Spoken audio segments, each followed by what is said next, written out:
Hello bankers, very very good evening to all of you. Welcome back. स्वागत आप सभी का एक बार फिर से।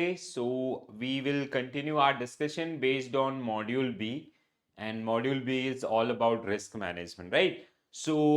Previous session where we talk about number of questions and application based question and case studies based on credit risk. Okay, today again we will have number of questions, and we'll do analysis, and we will understand basic concept with the help of these particular question, right?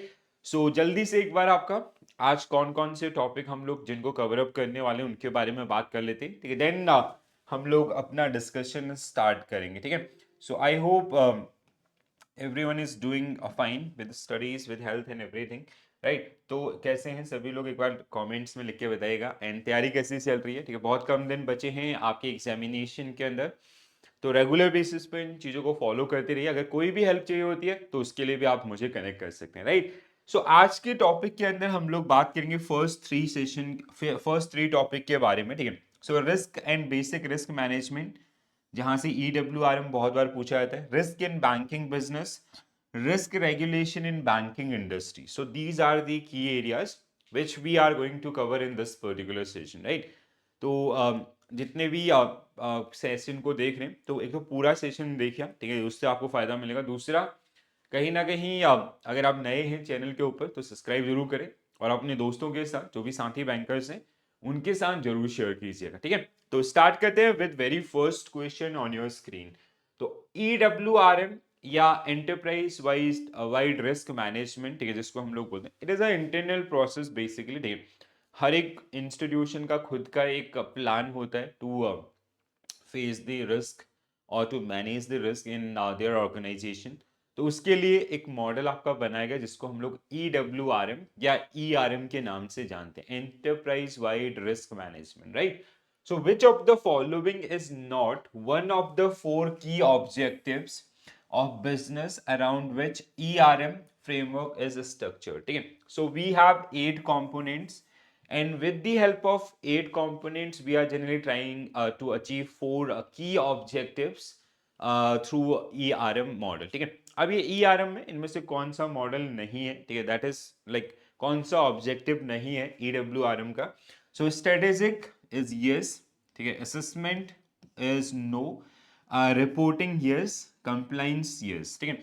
इसके अलावा यहाँ पे इसका replacement क्या होगा आपका? Operational, ठीक है? So operational will be right answer for this particular one, ठीक है? So B is not correct with regard to this, ठीक है? EWRM बहुत बार ये एग्जामिनेशन में पूछा जाता है। इसके टोटल 8 कंपोनेंट्स, इसका की ऑब्जेक्टिव, 4 ऑब्जेक्टिव्स, और होता क्या है उसके बारे में थोड़ा सा आपको पता होना चाहिए, ठीक है? So enterprise-wide risk management can defined as a continuous and structured process of listing the objective of organizations, जैसे identifying all external and internal risk factors that could impact the achievement of objectives and organization business and financial targets. Prioritizing the risk factors, exploring alternate for mitigating risk, and controlling and monitoring such risk. The EWRM framework is structured around four key objectives of the business. These are strategic, operations, reporting and compliances, ठीक है? तो ये 4 objectives आपका जिनको हम लोग achieve करने की कोशिश करते हैं थ्रू EWRM, ठीक है? तो ये एक मतलब जैसे ये कोई रेगुलेटरी रिक्वायरमेंट्स या अदर्स उनसे रिलेटेड नहीं है ये, या ना ही बेसल फ्रेमवर्क से रिलेटेड। ये खुद का हर एक ऑर्गेनाइजेशन के लिए एक आपका इंटरनल मॉडल, ठीक है? जो इंटरनल और एक्सटर्नल दोनों ही टाइप के रिस्क को आपका कवर अप करने की कोशिश करता है, ठीक है? तो अभी इसके ऊपर और क्वेश्चंस भी होंगे, so will get more clarity, ठीक है? सो which of the following pillars of Basel II Accord focus on enhancing the transparency and accountability of bank through improve disclosure practices, ठीक है? सो डिस्क्लोजर में आपका होता है जैसे आपका मार्केट डिसिप्लिन के अंदर ये जनरली आता है, ठीक है? मार्केट डिस्क्लोजर्स, ठीक है? It should be clear, meaningful, comprehensive, comparable, so consistent, ये 5 आपके डिस्क्लोजर जो आपके आते हैं, ठीक है, जिनके संबंध में ऐसे बहुत सारे स्टेटमेंट आपको मिलेंगे. So this is part of pillar 3. Pillar 3 is market discipline, right. So what will be your correct answer this, ठीक है. तो पिलर 1 मिनिमम कैपिटल रिक्वायरमेंट, जो रेगुलेटरी रिक्वायरमेंट के अंदर जनरली आपका आता है, ठीक है, जिसमें आपका जैसे CRAR 9%, ठीक है. इसके अलावा कैपिटल कन्वर्जन बफर्स 2.5%, ठीक है. इस तरीके से ऑफ रिस्क वेट एसेट, इस तरीके से अलग अलग आपका, ठीक है, जो हमने बनाए हैं, ठीक है. दूसरा supervisory review process, we have 4 principles under this particular one, ठीक है. तीसरा आपका मार्केट डिसिप्लिन, जो इस कैटेगरी के अंदर, जो कहीं ना कहीं ट्रांसपेरेंसी, मतलब जो भी स्टेक होल्डर्स हैं उन सबको आपका ट्रांसपेरेंसी प्रोवाइड करता है, ठीक है. सो बेसल 3, सॉरी, पिलर 3 और बेसल 2 और बेसल 3 भी, ठीक है, सेम आपका, जिसको बेसल अकॉर्ड भी लिखा रहेगा, अगर यहाँ पे 1 2 कुछ भी नहीं लिखा होगा तो भी आपका पिलर 3 में क्या आएगा, market discipline is dedicated to market discipline and aim to enhance transparency by requiring bank to improve their disclosure practices. This pillar ensure that bank provide information to market investors and other stakeholders regarding their risk profile, capital adequacy, and risk management practices. The disclosure practice help in increasing accountability and market participants understanding of bank risk exposure and capital adequacy, ठीक है.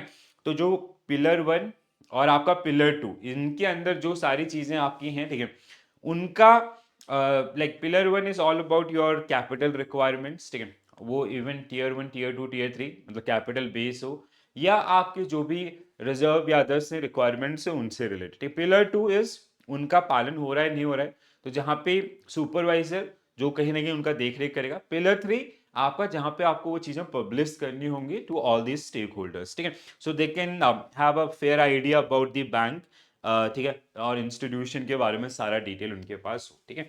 चलो next one. A bank has extended a loan of ₹5 crore in accordance with the corporate policy, and the loan is to be repaid in equal quarterly installment with a 1 year moratorium in 5 years, ठीक है. तो 5 साल का loan है, 1 साल का आपका moratorium period है, ठीक है. The funding of the loan to be done from a deposit of 3 year of the same amount, ठीक है. अब देखो यहाँ पे क्या है, जैसे बैंकिंग बिजनेसेस, हमारा बिजनेस कैसे काम करता है, borrowing for the purpose of lending, ठीक है. तो borrowing, this is liability product and this is asset product, ठीक है. तो हमने आपका कितने करोड़ का लोन है ये आपका, ठीक है. सो 5% आपका 5 करोड़ का, ठीक है. सो 5 करोड़ रुपीस का हमने डिपॉजिट एक्सेप्ट किया है एट द रेट ऑफ कितने पे, फिक्स रेट ऑफ इंटरेस्ट पे, and fix rate of interest is how much, 6%, ठीक है. 6% आपका per annum, and for how many years, it is for 6 years, ठीक है. 6 साल के लिए लोन आपका लिया गया, ठीक है. We created an asset with the help of this particular borrowing, ठीक है. तो हमने 5 करोड़ रुपए का आपका लोन दिया कस्टमर को at the rate BPLR, benchmark prime landing rate +1%, ठीक है. तो ये फ्लोटिंग रेट पे आपका, फिक्स रेट पे बोरोविंग है, फ्लोटिंग रेट पे आपका लैंडिंग है. And it is for 5 + 1 year, again it is for 6 year, ठीक है. 6 साल के लिए हमने ये लोन आपका लिया हुआ है, ठीक है. Now the funding, okay, this is the same 1%, BPLR is 10% and 1%, तो 11% पे हमने क्या कर रखी है, लैंडिंग कर रखी है. ओवरऑल आपका क्या है, 11%, 10% + 1%. So our NII, net interest income, is how much, 6 and 11, 5%, ठीक है. 500 basis point का आपका क्या है, NII है. At present we are earning 5% from this particular activity, ठीक है. अब यहाँ पे आगे का क्वेश्चन क्या है, the deposit carries a fix rate of interest of 6%, what is the risk associated with the transactions, कुछ हम लोग मिस कर रहे हैं, ठीक है.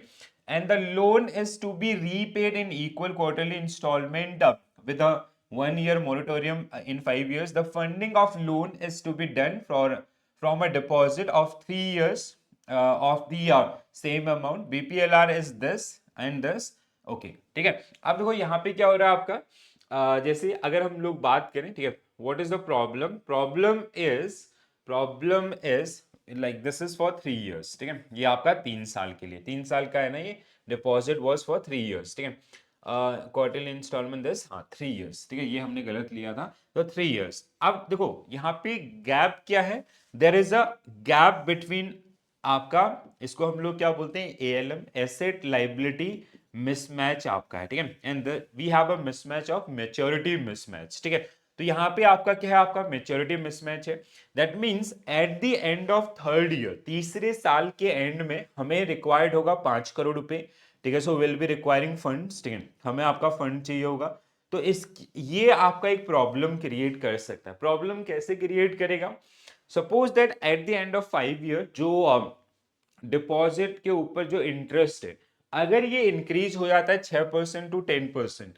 तो क्या होगा आपका, आपका एनआईआई घट के कितना हो जाएगा, ओनली 1% रह जाएगा, ठीक है, या आपका ये बीपीएलआर और ज्यादा कम हो गया, ठीक है, जैसे डिपॉजिट रेट बढ़ गए, बीपीएलआर कम हो गया, इन केस ऐसा सिचुएशन, तो ये, तो हमारे को यहाँ पे जो प्रॉब्लम है that is funding risk which arise due to mismatch, ठीक है, तो ये जो फंडिंग रिस्क है आपका, और ये किसकी वजह से अराइज हुआ, आपका मिसमैच इन मैच्योरिटी, ठीक है, जो मैच्योरिटी मिसमैच है आपका, उसकी वजह से ये प्रॉब्लम आपका देखने के लिए हमें मिले, which can lead to interest rate risk, reinvestment risk, ऐसे बहुत सारे अदर रिस्क को भी आपका वो लीड कर सकता है, ठीक है, तो ऐसे जो गैप आपके हैं, ठीक है, तो जो आपका कई बार प्रॉब्लम क्रिएट करते हैं। I hope this is clear to all of you. Next one, the definition of enterprise wide risk management EWRM is, तो EWRM के संबंध में कौन सा स्टेटमेंट सही है, ये आपको ढूंढना है, ठीक है, so identification of all internal and external risk factor impacting the organization और बिजनेस,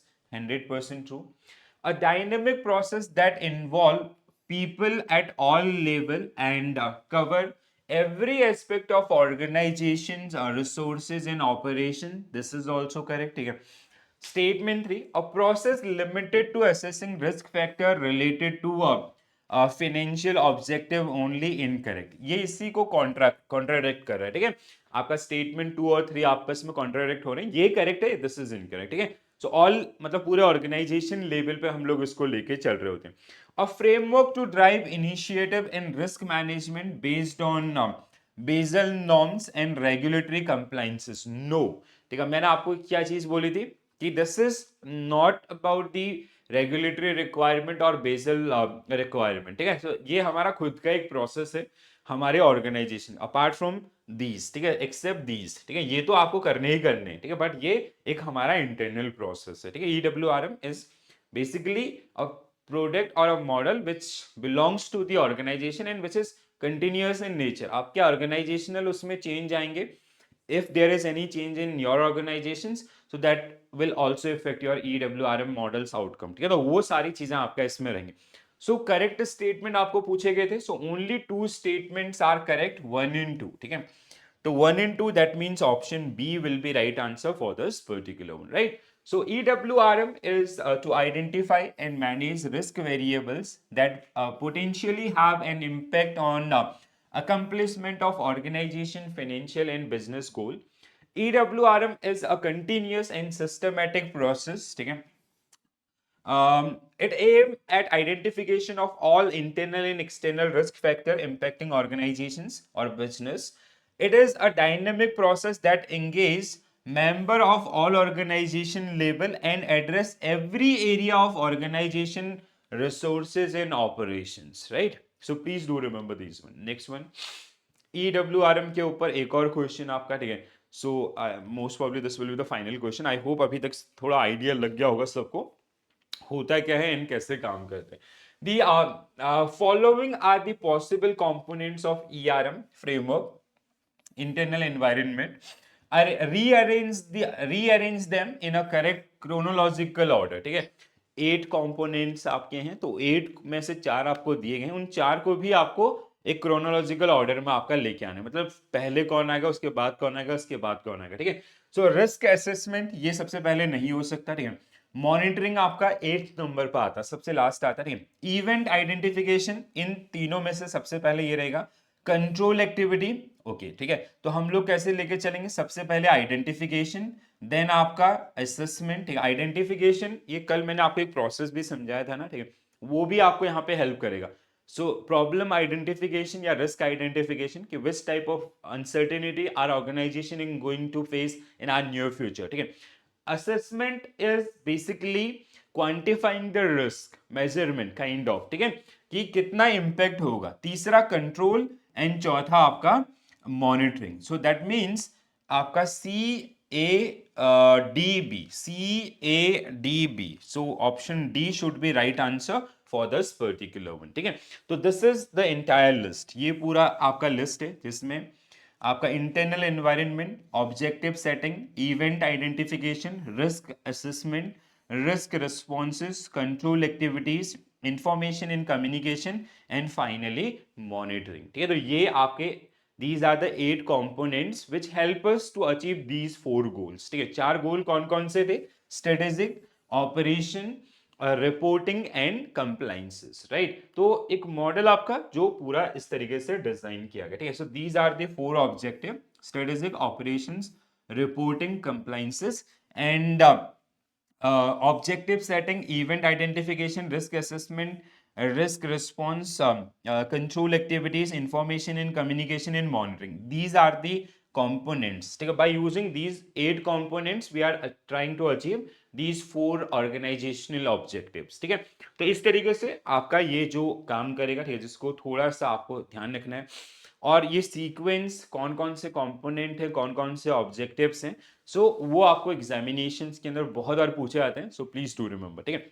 और इसके अलावा एक क्वेश्चन आपका EWRM के संबंध में कौन सा स्टेटमेंट सही है, कौन सा गलत है, इस तरीके से भी आपको वो पूछा जा सकता है. ठीक है. चलो आगे बढ़ते हैं. Next question: which risk measurement method incorporates sensitivity, volatility and negative impact of uncertainty? तो इसको हम लोग क्या बोलते हैं? It is known as downside potential. ठीक है. So downside potential, yes. So option C will be correct answer for this one. देखो downside potential आपका क्या होता है ना, मतलब ये सबसे अच्छा टूल होता है फॉर रिस्क असेसमेंट जो सिर्फ और सिर्फ डाउनसाइड, मतलब जैसे वॉलेटिलिटी है, it can B upside, it can B downside. ठीक है. दूसरा सेंसिटिविटी है, it can B upside, it can B downside. ठीक है. तो मतलब इन दोनों 3 टूल्स आपके होते हैं. ठीक है. 2 टूल्स का इस्तेमाल करते हो, मतलब सेंसिटिविटी का डाउनसाइड क्या मेजर है, वॉलेटिलिटी का डाउनसाइड आउटकम क्या है, उन दोनों को यूज करते हुए downside potential will let you know worst case scenario कितना नीचे जा सकते हैं.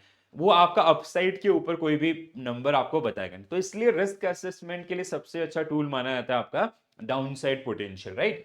So downside potential is the most complete measure of risk that incorporate sensitivity and volatility with the negative impact of uncertainty. The negative impact on target variables such as आपके जो variables हैं जैसे earnings है, market value है, losses from default है, resulting from uncertainty connected to different risk aspect is quantified as a downside potential, right? Next one. What does RAROC, risk adjusted return on capital measure? ठीक है. ये देखो बहुत ही important आपका topic है. ठीक है. एंड मॉड्यूल डी जब आप पढ़ेंगे balance sheet management, balance sheet management के अंदर जो आखिरी यूनिट है आपका, ठीक है, that is 31st unit of your BFM. तो जहां पे प्रॉफिट प्लानिंग एंड RAROC आपको मिलेगा. ठीक है. तो एक कंप्लीट यूनिट है and you can expect downside 1 question for 2 marks or 2 question for 4 marks or 3 marks, ऐसे जो आपको यहाँ पे देखने के लिए मिलेंगे. बहुत ही इंपॉर्टेंट आपका जो ये यूनिट है. ठीक है. अब देखो क्या होता है जैसे अगर आप लोगों ने किसी ने फाइनेंस को थोड़ा बहुत पढ़ा होगा अर्लियर या इवन अभी भी आपका देयर आर सम टूल जैसे रिटर्न ऑन एसेट, ठीक है, रिटर्न ऑन इन्वेस्टमेंट, ऐसे हम लोग ये टूल आपका यूज करते थे. ठीक है.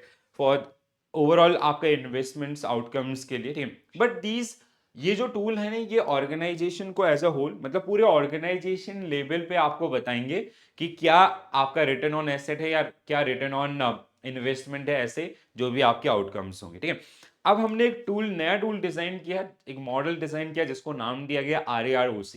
RAROC क्या है ना आपका, जैसे आपका BCBS ने कैटेगराइज दिया, कैटेगराइजेशन किया बैंकिंग बिजनेस का. ठीक है. कि लाइक जैसे जो बैंकिंग बिजनेस है that can be further categorize among how many categories, 8 categories आपका. ठीक है. जैसे retail banking, wholesale banking, corporate banking, payment and settlement, इस तरीके से 8 कैटेगरीज जो हमारे ओवरऑल एक्टिविटीज होती हैं ऑर्गेनाइजेशंस के अंदर। BCBS categorised them among 8 part, 8 अलग अलग भागों में, ठीक है। अब ये जो हर एक बिजनेस आपका लेवल है, ठीक है, ये आपके क्या है, बिजनेस लाइन है, ठीक है। तो ये जो बिजनेस लाइंस हैं, इनको इनके अंदर हर एक के अंदर आपका there are number of activities, ठीक है। अब जैसे सपोज दैट जैसे रिटेल बैंकिंग के अंदर FD भी है, RD भी है, सेविंग अकाउंट है या अदर फैसिलिटीज है, ठीक है। तो ये आपका RD का प्रोडक्ट कैसा कर रहा है, ठीक है। हमारा इसमें जो इकोनॉमिक कैपिटल है, मतलब जो रिस्क आपका इन्वॉल्व है वो कितना है और उससे आउटकम कितना हो रहा है, ये सारी चीजें तक पता लगा सकते हैं बाय यूजिंग RAROC, ठीक है। तो RAROC एक ऐसा मॉडल जो आपको आपके बैंक के जो बिजनेस लाइन लेवल पे बोलो या फिर जो हर एक एक्टिविटी हो रही है अंडर बिजनेस लाइन, उन सब के बारे में एक डिटेल एनालिसिस की इनमें इकोनॉमिक कैपिटल कितना इन्वॉल्व है और उसके हिसाब से रिटर्न्स कैसे हैं, ठीक है। वो सारी चीजें आपको यहाँ पे पता चल रही होती है। तो ये काफी अच्छा टूल आज के डेट में जो यूज किया जाता है फॉर एनालिसिस पर्पस, ठीक है। सो अ कंपनी ओवरऑल प्रॉफिटेबिलिटी आपका ये तो ROE आपका इक्विटी, ठीक है। कॉम्प्रिहेंड मतलब ये इनकरेक्ट है अबाउट दिस, ठीक है। The effectiveness of business line बिल्कुल सही, without taking risk into account, with taking risk into account होना चाहिए था, ठीक है। इकोनॉमिक कैपिटल मींस रिस्क, ठीक है। So the effectiveness of business line and investment taking into account the level of risk assume, ठीक है। अगर हम लोग किसी चीज में इन्वॉल्व हो रहे हैं, ठीक है, तो लेट्स से हमने आपका 100 मिलियन US डॉलर का एक ट्रेड किया, ठीक है, किसमें, आपका USD INR में, and return was suppose that 10 million US dollar, ठीक है। आपका एक सिचुएशन ये हुआ, वहीं पे हमने 500 मिलियन US डॉलर के बॉन्ड्स में इन्वेस्टमेंट किया, ये आपका करेंसी, ठीक है, ये आपका बॉन्ड्स, ठीक है, ये आपका बॉन्ड्स में इन्वेस्टमेंट किया जिसका रिटर्न भी था आपका 10 मिलियन US डॉलर, ठीक है। सो अब इसके हिसाब से देखो, यहाँ पे आपका इन्वॉल्व है 500 मिलियन डॉलर, जहां पे रिस्क कैपिटल ज्यादा है, यहाँ पे कम है, तो हमारे लिए दिस इज सुटेबल, हमारा फोकस इस पे ज्यादा होना चाहिए रादर देन दिस। तो ये ऐसी जो चीजें आपको आउटकम्स आपके होते हैं that you'll get to know by using RAROC, ठीक है। सो ये हम लोग डिटेल में करेंगे, इसका पूरा एनालिसिस कैसे यूज होता है, फैक्टर्स क्या क्या हैं, वो सारी चीजें, ठीक है। So the financial indicator known as RAROC or risk adjusted return on capital is used to evaluate the efficiency and performance of particular business line or investment within a firm while taking account the level of risk involved. It offers a tool of access how effectively a business or investment is producing return in comparison to the risk in risk is taking, ठीक है, कितना risk ले रहे हो उससे कितना return आपका है, वो सारे एनालिसिस जो आपको ये प्रोवाइड करता है, राइट।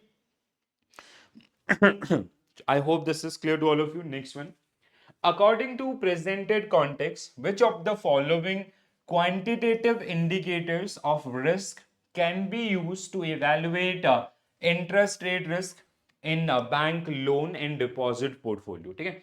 तो कौन सा आपका हो सकता है इंटरेस्ट रेट रिस्क के लिए, व्हाट विल यूज सेंसिटिविटी, ठीक है, how sensitive that particular product is, right. So ये मोस्ट ऑफ टाइम यही यूज होता है इंटरेस्ट रेट रिस्क के लिए। So one of the qualitative risk, sorry, quantitative risk measurement that may be used to evaluate the interest rate risk is in a bank and deposit portfolio is sensitivity analysis. It entails assessing how responsive earnings, market value or other target variables are to interest rate fluctuation, ठीक है। अगर interest rate के अंदर कोई change हो रहा है तो उससे आपका ये जो आपके प्रॉफिटेबिलिटी वेरिएबल्स हैं उनमें क्या चेंज आ रहा है, how they are going to impact our overall profitability, वो जो इससे आपको पता चलेगा। The bank can determine the possible effect of interest rate changes on overall risk exposure by experimenting with a different interest rate scenario and tracking how changes in portfolio performances are affected, right? Next one, guys, quickly go through the question. Which of the following statement regarding the key component that bank must implement to accomplish the goal of enhancing RAROC are true? तो correct statements आपको ढूंढने हैं. Sorry. So using a good management information system for risk reporting, monitoring and control, बिल्कुल सही. ठीक है, MIS का बहुत बड़ा रोल होता है इसमें. ठीक है, setting a risk limit based on economic assessment of risk, again true. Implementing risk and business policies, no, not separately, simultaneously. यहाँ पे होना चाहिए था आपका simultaneously, not separately. ठीक है, this is incorrect. हाँ, ये आपका incorrect है statement 3. It is unacceptable if the actual performance deviate from the performance that was planned. This is also true about RAROC. ठीक है, तो पहला, दूसरा, चौथा, तो करेक्ट स्टेटमेंट आपको बोला गया था. So C will be right answer for this particular one. ठीक है, so establishing risk limit, utilizing an effective management system and making sure performances deliverance. तो ये तीन आपका मेजर जो एस्पेक्ट आपको RAROC के अंदर देखने के लिए मिलेंगे. ठीक है, next one. Which ratio intend to provide enough cash to cover funding needs over 30 calendar days or 30 days period of stress? तो क्या होता है आपका, for any kind of stressful situation like global financial crisis, Covid like situation और great depression 1930s. तो ये आपके situation जो कहीं ना कहीं क्या है, अनएक्सपेक्टेड है. ठीक है, जो एक्सपेक्टेड है उनके लिए तो हम लोग ऑलरेडी प्रोविजन या रेगुलेटरी रिक्वायरमेंट या रिजर्व मेंटेन करके चल रहे हैं. बट कुछ एक्टिविटीज ऐसी होती हैं जो अनसर्टेन, जो आज तक हमने कभी फेस नहीं की है. ठीक है, जैसे कोविड हमने फेस नहीं किया था, या ग्लोबल फाइनेंशियल क्राइसिस किसी ने सोचा नहीं था कि एक बैंक डिफॉल्ट होने से पूरे दुनिया भर के अंदर आपका रिसेशन आ जाएगा. ठीक है, दैट इज द वन. ठीक है, तो ऐसी सिचुएशन से लड़ने के लिए आपका बहुत सारे रेशियोज आपके जो बनाए गए, एक 15 में आया LCR, 18 में आया नेट स्टेबल फंडिंग रेशियो. ठीक है, तो LCR आपका जिसको हम लोग क्या बोलते हैं, लिक्विडिटी कवरेज रेशियो. ठीक है, हाउ वी कैलकुलेट दिस, अगर आप LCR का फॉर्मूला देखेंगे क्या होगा, LCR equal to unencumbered high quality liquid asset divide by net cash outflow, net cash outflow in 30 calendar days. ठीक है, सो ये आपका रेशियो है. And outcome should be greater than equal to 100%. ठीक है, ये सारे बैंक के लिए ये आपका बोला गया. मतलब अब हाई क्वालिटी लिक्विड एसेट्स, ऐसे एसेट्स जो मतलब जब उनकी रिक्वायरमेंट है तब उनको आपका इनकैश किया जा सकता है. ठीक है, उनको हमने कहीं पे प्लेज या दस नहीं किया है. ठीक है, जब उनका रिक्वायरमेंट है जिसमें कैश एंड कैश इक्विवेलेंट्स ये सारी चीजें आपके आएंगी. ठीक है, पहला अनइनकम्बर्ड इसलिए लगाया जाता है इसके आगे से कि हम लोग उनको एज अ प्लेज या किसी हाइपोथिकेशन कहीं और पे यूज नहीं कर रहे हैं. ठीक है, मतलब ऐसा नहीं कि आपके पास गवर्नमेंट बॉन्ड्स था, उस बॉन्ड्स के अगेंस्ट में आपने लोन लिया है, that is not unencumbered. Unencumbered is आपके पास, let's say you have treasury bills which will mature within 30 days, और आप या 90 days जो भी टाइम ड्यूरेशन है. ठीक है, या कोई अदर सिक्योरिटी आपका जिसको जब आपको रिक्वायरमेंट होगी that can be easily converted into cash, that is unencumbered high quality liquid asset. ठीक है, तो इस तरीके से आपका एंड इस रेशियो का आउटकम यही था कि it is assume that like we can say कि within a span period of 30 calendar days, मतलब 30 दिन के अंदर we can come out from that particular problem and we can have a better solution. ठीक है, तो हमें ये चाहिए था कि 30 दिन एटलीस्ट हम लोग जो लाइबिलिटीज है वो पे ऑफ कर पाए, तो हमें घबराना ना पड़े उस सिचुएशन के अंदर. ठीक है, एंड 30 दिन के अंदर हम किसी भी बड़ी से बड़ी प्रॉब्लम से बाहर निकल सकते हैं. इन इस थॉट के साथ आपका इसको बनाएगा. ठीक है, हाई जिसको हम लोग बोलते हैं लिक्विडिटी कवरेज रेशियो के नाम से जिसको आपका जाना है. So liquidity ratio, coverage ratio intend to provide enough cash to cover funding need over 30 period of stress. It require bank to hold a buffer of high quality liquid asset sufficient to deal with cash outflows encountered in an acute short-term stress scenario as specified by the supervisor. Net stable funding ratio भी आपका same line में काम करता है जो sources और आपका जो एप्लीकेशन है उनके ऊपर, but it is for 12 months. ठीक है, there is a difference. Next one, Global Bank is a well-established foreign bank that has recently established an IBU, the IFSC banking unit. In IFSC, the bank is keen conducting lending activities through IBUs, but need to adhere to exposure ceiling guidelines set up by the regulatory authority, the IFSCA. Global Bank want to extend a loan to Company X, which is a single borrower, if global bank tier 1 capital is 100 million US dollar, what is the maximum permissible exposure to company X according to IFSCA's guideline? तो क्या होगा answer आपका? What will be your correct answer? It is 5% of tier 1 capital of parent banks. So that means 5 million US dollar. ठीक है, so 5 million US dollar. तो आपका जो question without option होगा that is you have to mention 5. ठीक है, just 5 आप mention करेंगे, सही माना जाएगा. ठीक है, अब देखो क्या होता है, IFSCA के गाइडलाइंस हैं आपका टुवर्ड द एक्सपोजर लिमिट. सो वो इंडियन बैंक हो, फॉरेन बैंक हो, कोई भी बैंक हो. ठीक है, तो ये जो गाइडलाइंस हैं they are linked with the tier 1 capital of parent bank. तो पेरेंट बैंक का टियर 1 कैपिटल जितना ज्यादा होगा उतना ज्यादा आपका एक्सपोजर लिमिट होंगे. For single it is 5%, for group borrowers it is 10%. अब ये company X is a single borrower, that's why it is 5 million US dollar. ठीक है, अगर ये ग्रुप borrower होता it will be 10 million US dollar. ये मैंने आपको पास्ट में समझाया भी था कहीं पे, आई होप सबको याद होगा. ठीक है, next one, the risk of settlement that arise from time differences is known as. तो जनरली ये रिस्क आपने कहाँ पे पढ़ा था? हमने इसको फॉरेक्स के अंदर भी पढ़ा था. ठीक है, तो एक ऐसा रिस्क जो ये जो टाइम जोन डिफरेंसेस आपके, जैसे फॉरेक्स मार्केट क्या होता है, 24 आवर्स का मार्केट होता है. ठीक है, दूसरी चीज, दूसरी तरफ आपका कि जो कहीं ना कहीं हर एक जगह टाइम जोन अलग अलग होते हैं, अलग अलग मार्केट ओपनिंग क्लोजिंग टाइम होता है. तो कई बार सेटलमेंट के अंदर आपके डिलेस होते हैं. ठीक है, जिस डेट पे सेटल होता है उसको हम लोग वैल्यू डेट बोलते हैं.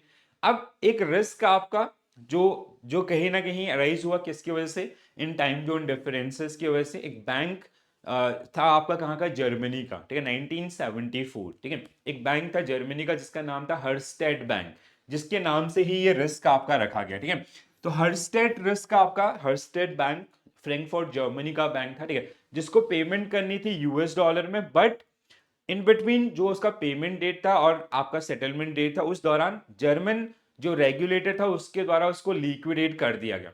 तो बहुत सारे पेमेंट, बहुत सारे बैंक्स या इंस्टीट्यूशन जिनकी पेमेंट फंस गई उस चक्कर में. ठीक है, तो ये सब लोग गए उठ के किसके पास, आपका BIS के पास, बैंक फॉर इंटरनेशनल सेटलमेंट. ठीक है, कि ऐसा प्रॉब्लम हुआ.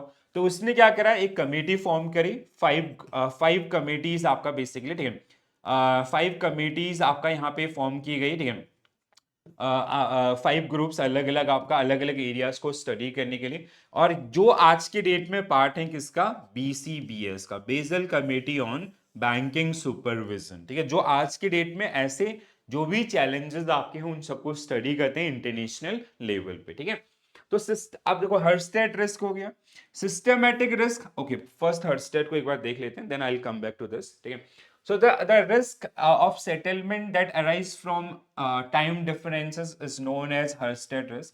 On 26 June 1974, a number of banks had released DOS marks to Bank Hurstead in Frankfurt in exchange for dollar payments that were to be delivered in New York. Due to differences in time zone, there was a lag in dollar payments to counterparty banks, during which Bank Hurstead was liquidated by the German regulators. ठीक है, before the dollar payment could be effective. So the Hurstead incident promoted the G10 Group 10 countries to form BCBS, Basel Committee on Banking Supervision, under the auspices of BIS, comprising of central bank governors from the participating countries. ठीक है, तो इसने इस तरीके से BIS का भी, आपका जो BCBS है उसका भी जन्म हुआ था. ठीक है, इसके अलावा जैसे अलग अदर सिस्टेमिक रिस्क क्या होता है आपका, ये भी systemic risk is link with global financial crisis 2007-8. Right, so जहां पे क्या हुआ था, जो लेमन ब्रदर बैंक आपका था. ठीक है, there was a bank called Lehman Brother bank. ठीक है, जो कि US का सबसे बड़ा बैंक था उस समय. ठीक है, तो ये आपका जो सब प्राइम लैंडिंग आपकी होती है. ठीक है, जैसे इसने क्या किया, इसका फेलियर का रीजन क्या था कि आपका सिस्टेमिक, हाँ बिल्कुल. ठीक है, इसका फेलियर का रीजन क्या था आपका कि आपका जैसे इन्होंने प्रॉपर्टीज के अंदर आपका सबसे ज्यादा एसेट्स क्रिएट किए और उनका जो मार्जिन था दैट वाज मिनिमल, ठीक है। जैसे 1 करोड़ का प्रॉपर्टी था, 5% के मार्जिन के साथ लैंडिंग कर दिया, मतलब 5 लाख रुपए आपका होम बायर ने दिए हैं, बाकी के 95 लाख आपका बैंक ने दिए। अब 2000 के दौरान यूएस में प्रॉपर्टी बबल काफी तेजी से बढ़ा, ठीक है। सबको लगा कि property is the best investment. 2004-5 तक आके वो फटना शुरू हुआ और 2007-6 वाज द टाइम कि जब मतलब जैसे केस कैसे यहाँ पे हुआ, जैसे 1 करोड़ का एक घर है, ठीक है, जिसमें बैंक और बायर, ठीक है, जैसे बैंक एंड जो होम बायर है उनका रेशियो है suppose that 95 lakh and 5 lakh, ठीक है। अब क्या हुआ, ये उस समय जब प्रॉपर्टीज बूम पे चल रही थी, सब कुछ अच्छा चल रहा था, वापस आ रहा था, बढ़िया इन्वेस्टमेंट चल रहा था। अब ये जो प्रॉपर्टी बबल था ना, ये बर्स्ट हुआ अराउंड 2003-4 के अराउंड, ठीक है।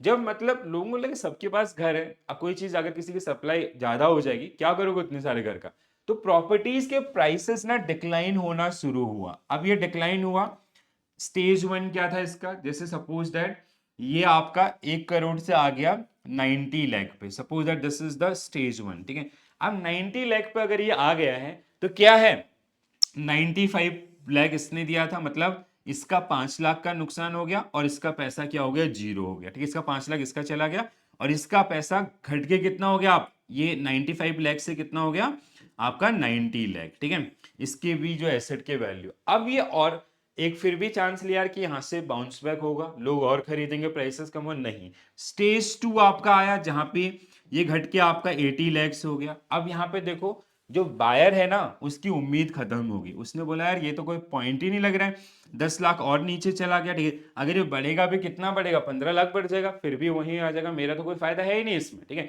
तो अब यहाँ पे ना इसने डिफॉल्ट करना शुरू कर दिया, इसने बोला ये आपका एसेट है, मॉर्गेज किया, आप रखो घर को, ठीक है। और ऐसे ही बहुत सारे आपके जो होम बायर्स थे वो डिफॉल्ट करना स्टार्ट हो गए। अब इतना बड़ा डिफॉल्ट हुआ एकदम से कि एक पूरा बबल क्रिएट हो गया मार्केट के अंदर, ठीक है। तो जिससे मतलब जिसको हम लोग बबल इफेक्ट भी, आप रिपल इफेक्ट जिसको हम लोग बोलते हैं, रिपल इफेक्ट इज लाइक जैसे क्या हुआ, अब देखो लेमन ब्रदर बैंक ने मैक्सिमम एसेट यहाँ पे क्रिएट करे थे, ये सबसे बड़ा बैंक था। जनरली क्या होता है, जैसे जो बड़े बैंक्स हैं उनके पास डिपेंडेंसी होती है इन सभी छोटे छोटे बैंक्स की, ये अपने डिपॉजिट या अदर्स उनके लिए इनके ऊपर डिपेंड रहते हैं। ये डिफॉल्ट हुआ तो ये भी लाइन वाइज आपका डिफॉल्ट होना शुरू हो गया। इंश्योरेंस कंपनीज भी थी, अगर आप सोच रहे होंगे इंश्योरेंस कंपनीज ने क्या हुआ, इतना बड़ा अमाउंट डिफॉल्ट हो रहा है, तो वो भी क्या हो गया आपका उड़ना शुरू हो गया।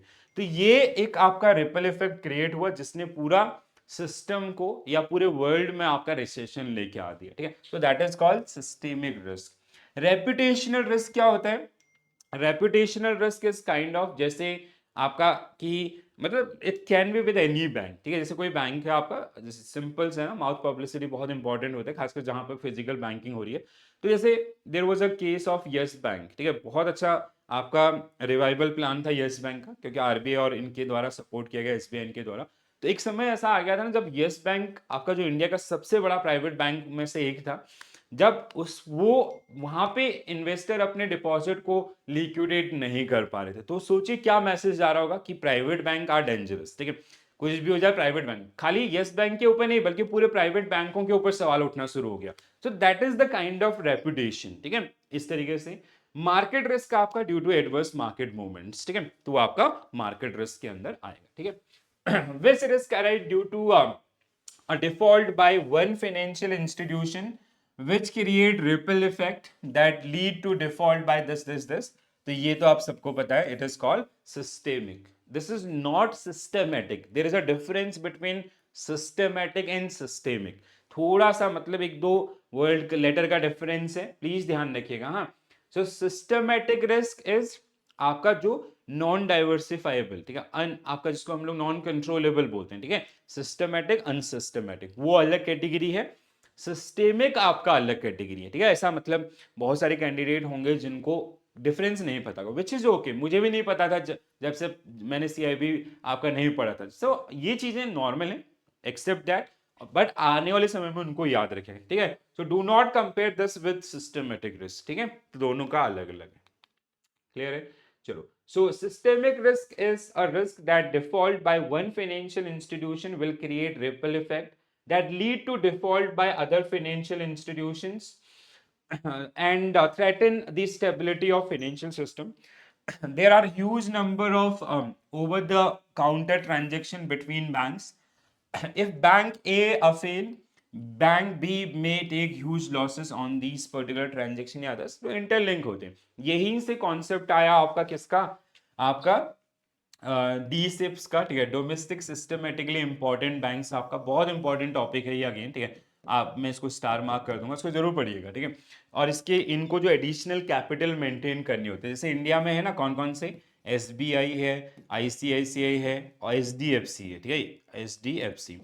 ऐसे यहीं पे कॉन्सेप्ट, मतलब originally concept was G SIB, global system, globally systematically important bank आपका जो थे. ठीक है, तो ये जो कॉन्सेप्ट अराइज हुए यहीं से, ऐसे एक्सपीरियंसेस के साथ ही आपका निकल के आए थे. ठीक है, सो that is the one.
Okay, sorry I got urgent call. चलो, अब नेक्स्ट क्वेश्चन, आपका नेक्स्ट क्वेश्चन के ऊपर आते हैं. ठीक है, सो इन 1996 BCBS published an amendment to 1988 Basel Accords to provide an explicit capital cushion for price risk to which bank are exposed, particularly those arising from the trading activities.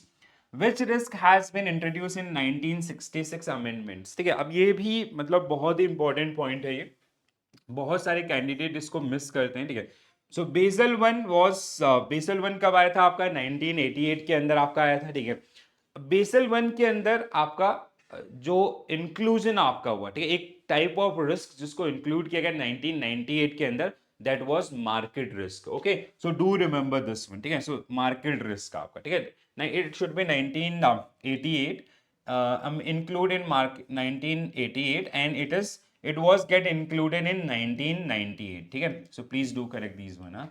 So Basel 1 came in 1988. ठीक है, उसमें amendments में आपका जो include हुआ था 1996 और 98 के दौरान, तो sorry it should be 1996 and it is 1996 only. ठीक है, सो ये जो आपका इसका इंक्लूजन हुआ था. ठीक है, so it is market risk. ठीक है, so earlier market risk was not part of your Basel 1 Accords. So in 1996, with this amendment, we included market risk in this particular one. In 1996, right? अभी समझ में आएगा. So BCBS published an amendment in 1988, Basel Accords 1, to provide an explicit capital cushion for the price risk to which banks are exposed, particularly those arising from their trading activities. An important aspect of the market risk amendment was that bank were for first time allowed to use the internal model like value at risk model, VAR जिसको हम लोग बोलते हैं, as a basis for measuring their market risk capital requirement, subject to strict quantitative and qualitative standards. Much of the preparatory work for the market risk package was undertaken jointly with securities regulations आपका. ठीक है, तो market risk का जो involvement आपका हुआ वो आपका यहां से हुआ. ठीक है, तो बेसल का, according to the 1996 amendment to Basel Accords, which factor determine the capital charge for bank using a proprietary model to measure market risk. तो VAR आपका था, so it was VAR and it was average of like we can say मतलब previous day आपका जो भी higher वार आपका रहेगा, ठीक है, 60 बिजनेस डेज के बेसिस पे। So average of daily war for preceding 60 business days should be 90 नहीं 120, the higher of the previous day war, ठीक है, higher of the previous day war, बिल्कुल सही, and 3 time of the average of daily war of preceding 60 business days, ठीक है। I was just remember this point, ठीक है, तो जहां से मैंने इस क्वेश्चन को आपको करेक्टली बताया, ठीक है। सो प्लीज ऐसे छोटी छोटी चीजें ना जब आप प्रैक्टिस में आएंगे तो वहां पे आपको ये हेल्प करेगा, and this is again very very important point, ठीक है। Please do not skip this. अब देखो मॉड्यूल बी है ना, जहां पे आपको बेसल का पूरा भरमार मिलेगा, and I am planning a session based on vessels guidelines only. मैं ना आपके लिए एक डेडिकेटेड सेशन कर दूंगा आपका, जिसमें सिर्फ और सिर्फ बेसल अकॉर्ड्स नॉर्म्स या इनकी बात करेंगे, ठीक है। तो वो अगर आप थोड़ा सा एक सीक्वेंस में पढ़ के जाएंगे ना, एंड मोमेंट जो आपका लास्ट मोमेंट के लिए आपको कहीं ना कहीं रिविजन या अदर्स इनमें हेल्प कर देंगे, ठीक है।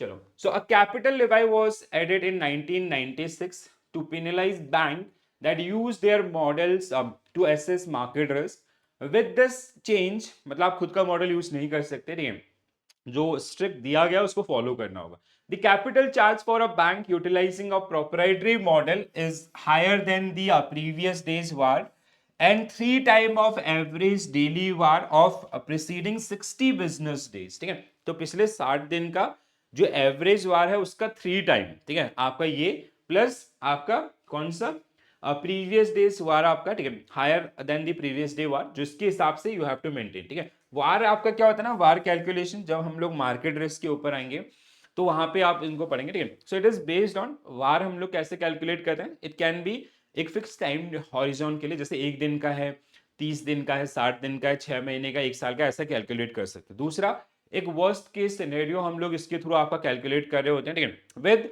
A confidence, certain confidence level, ठीक है, 95% confidence level, that means there is a probability, there is a only probability of 5% rates worsening beyond that particular level। तो इस तरीके से डिसाइड आपका होता है। I will explain you that particular part, don't worry, ठीक है।